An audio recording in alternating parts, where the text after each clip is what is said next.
তে এভরিওয়ান আসসালামু আলাইকুম। আজকে ছিল 28তম রোজা। তো দেখতে দেখতে রমজান মাস শেষের পথে। 28টা রোজা আর মাত্র দুটো রোজা বাকি আছে।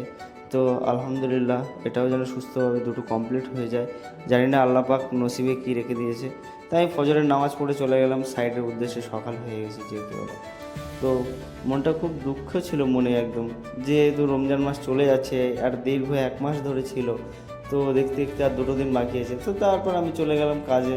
এগুলো কানেকশানে কিছু কাজ আছে। তো কিছু কাজ করে আমি চলে গেলাম নামাজ পড়তে বেশি দেরি না করে, যেহেতু অনেকটাই লেট হয়ে গেছে, প্রায় দুটো ওভার হয়ে গেছে। তো আমি ফাইনালি রুমে এসে আমি অজু করে টুপি নিয়ে চলে গেলাম মসজিদের উদ্দেশ্যে। সবাইকে টাটা করে দিলাম।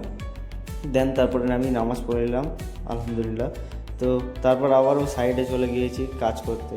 তো আমি একটু আজকে বিহারি স্টাইলে সাজলাম, দেন একটু মজা করছিলাম ওখানে। তো আজকে বিকালের রোদটা খুব সুন্দর লাগছিল, একটা মানে অন্যরকম একটা। তো আমি তারপরে চলে গেলাম আসরের নামাজ পড়তে। তো আসরের নামাজ পড়ে বসে আছি। তো তারপর ফাইনালি বসে থাকার পর ইফতারির সময় হয়ে গেছে। তো আমি ইফতারিটা খুলে নিয়েছি আজকের মতো। তো আলহামদুলিল্লাহ 28 রোজা কমপ্লিট। দেন তারপরে আমি নামাজ কালাম পড়ে এই কিছুটা কাজ বাকি ছিল, এটা হয়ে গেল। ভিডিওটি ভালো লেগে থাকলে লাইক কমেন্ট সাবস্ক্রাইব। খুদা হাফেজ।